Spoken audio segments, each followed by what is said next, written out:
नमस्कार मित्रों, मेरा नाम है आदित्य। आप देख रहे हैं एडवोकेट आदित्य यूट्यूब चैनल। आज मैं आप लोगों के लिए 125 सीआरपीसी से संबंधित बहुत ही ज्यादा महत्वपूर्ण वीडियो लेकर आया हूं। आज मैं आप लोगों के लिए जो जजमेंट लेकर आया हूं, ऐसा जजमेंट लाखों में एक बार आता है। और इस मामले में जो पत्नी का भरण पोषण था, उसका जो आदेश हुआ था, हाई कोर्ट ने उसे निरस्त कर दिया। तो आज इस वीडियो में हम जानेंगे कि जजमेंट क्या है, क्यों पत्नी का भरण पोषण निरस्त किया गया, और आपके लिए एक नया कौन सा आधार बनेगा। इस जजमेंट से आप कैसे फायदा ले पाएंगे और पत्नी को भरण पोषण देने से बच पाएंगे। सारी चीजों को आज हम डिटेल में समझेंगे। तो ये 125 सीआरपीसी से संबंधित बहुत ज्यादा इंपॉर्टेंट जजमेंट है। पत्नी को भरण पोषण देने से बचना चाहते हैं तो वीडियो को पूरा देखिएगा, बारीकी से चीजों को समझिएगा। तो चलिए वीडियो को शुरू करते हैं। वीडियो में आगे बढ़ने से पहले मैं आपसे कुछ महत्वपूर्ण बिंदुओं पर चर्चा कर देना चाहता हूं। पहली चीज तो ये कि मेरी एक किताब पब्लिश हुई है जिसका नाम है legal guide for husband in matrimonial cases. अब देखिए, जैसा इस किताब का नाम ही है legal guide for husband in matrimonial cases, वैसा ही इस किताब का उद्देश्य भी है। इस किताब में आपको मैट्रिमोनियल केस जैसे 125 CrPC, 498 A, DV act section 9, divorce case, इन सब मुकदमों से संबंध में काफी अच्छी जानकारी मिल जाएगी। तो यदि आप मैट्रिमोनियल मुकदमा लड़ रहे हैं, आपको कोई गाइड करने वाला नहीं है, तो हमारे इस किताब का अध्ययन करके आप प्रक्रिया समझ सकते हैं, ड्राफ्टिंग समझ सकते हैं, कैसे 498 ए केस से बच सकते हैं, कैसे क्वेश करा सकते हैं, कैसे जल्दी खत्म करा सकते हैं, ये समझ सकते हैं। कैसे मेंटेनेंस देने से बचना है, कैसे डीवी एक्ट खारिज करा के मेंटेनेंस देने से बचना है, कैसे डिवोर्स लेना है, कैसे सेक्शन 9 करना है, ये सारी चीजें आप समझ सकते हैं। तो यदि आप किताब का अध्ययन करना चाहते हैं तो किताब को बाई कर लीजिए। किताब का जो मूल्य है वो 600 रुपए है, जिसमें 100 रुपए कोरियर चार्ज है। किताब को बाई करने के लिए व्हाट्सएप पर मैसेज करिएगा। अगली जो महत्वपूर्ण बात है वो ये है कि देखिए, हाई कोर्ट और सुप्रीम कोर्ट के जो लैंडमार्क और लेटेस्ट जजमेंट आते हैं, उन जजमेंट का यूज अगर आप अपने केस में भी करते हैं तो आपको फायदा मिलने का जो चांस होता है वो बढ़ जाता है, और जो फायदा होता है वो जल्दी आपको मिल जाता है। तो यदि हाई कोर्ट और सुप्रीम कोर्ट के लैंडमार्क और लेटेस्ट जजमेंट आप पढ़ना चाहते हैं, उससे अपडेट रहना चाहते हैं, उसकी कॉपी यूज करके अपने केस में फायदा लेना चाहते हैं, तो इसके लिए हमारा एक ग्रुप है। आप हमारे ग्रुप से जुड़ के लैंडमार्क जजमेंट से अपडेट रह सकते हैं। और अगर जजमेंट आपके केस से मिलता जुलता होता है तो आप उसे अपने केस में यूज करके फायदा भी ले सकते हैं। जैसे आज मैं जिस जजमेंट के बारे में आपको बताऊंगा, यदि जजमेंट की आप कॉपी चाहते हैं तो हमारे ग्रुप में मिल जाएगा। इस प्रकार के बहुत सारे आपको जजमेंट हमारे ग्रुप में मिल जाएंगे।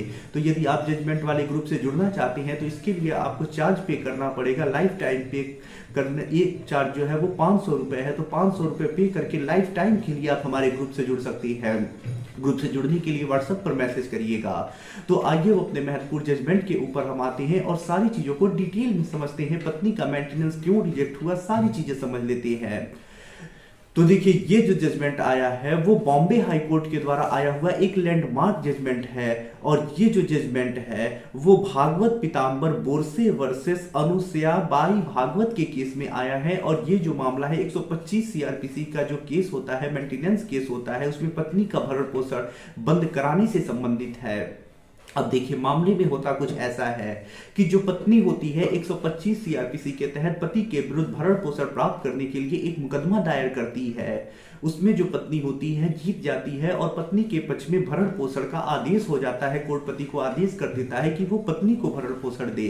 उधर जो पति होता है वो डिवोर्स देने के लिए एक मुकदमा दायर करता है और पति मुकदमा लड़ता है। लड़ने के बाद पति ये मुकदमा जीत जाता है, जिसमें पति को एडल्ट्री के आधार पे, क्रुएल्टी के आधार पे और डिजर्सन के आधार पे, यानी 2 या 2 से अधिक वर्षों से पत्नी अकारण रह रही है, तो इसके आधार पे पति को डिवोर्स की डिक्री मिल जाती है। ऐसे में जब पति को डिवोर्स की डिक्री मिल जाती है तो उधर मेंटेनेंस का भी ऑर्डर हुआ होता है, वो भी पति दे रहा होता है।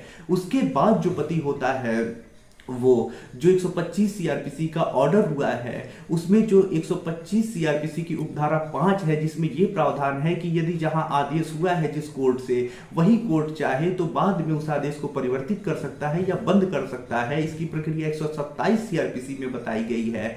तो 125 सीआरपीसी की उपधारा 5 जो है, जो 127 सीआरपीसी में प्रक्रिया बताई गई है, तो इसके तहत वो उसी कोर्ट में जहां से ऑर्डर हुआ होता है एक आवेदन दायर करता है कि उसे अब डिवोर्स की डिक्री मिल गई है और डिवोर्स की डिक्री एडल्ट्री के आधार पे मिली है, डिजर्सन के आधार पे मिली है, क्रुएल्टी के आधार पे मिली है।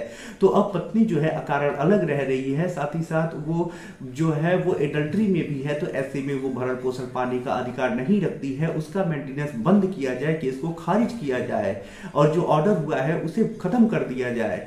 लेकिन जो फैमिली कोर्ट होता है पति का जो 127 सीआरपीसी का प्रार्थना पत्र है उसे रिजेक्ट कर देता है और कह देता है कि आपको पत्नी को मेंटेनेंस देना ही पड़ेगा।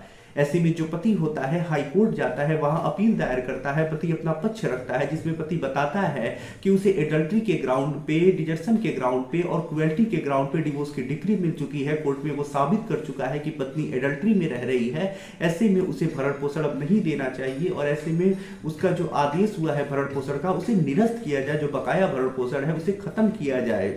जब कोर्ट मामले को देखता है तो कोर्ट यहां यही कहता है कि जो पति है एक बार साबित कर चुका है कि पत्नी एडल्ट्री में रह रही है और एक ही तथ्य को बार बार साबित करने की आवश्यकता नहीं है। तथ्यों से और सबूतों से और आदेश से ये साबित हो रहा है कि पत्नी एडल्ट्री में रह रही है, तभी पति को डिवोर्स की डिक्री मिली है। तो ऐसे में यहां ये चीज अब साबित 125 सीआरपीसी में करने की आवश्यकता नहीं है। पति को डिवोर्स की डिक्री मिल चुकी है और ऐसे में अब पत्नी को भरण पोषण नहीं मिलना चाहिए और पत्नी का जो आदेश हुआ है कोर्ट उसे खत्म कर देता है और कह देता है कि अब भरण पोषण नहीं देना होगा, जो बकाया भरण पोषण है उसे खत्म कर दिया जाए।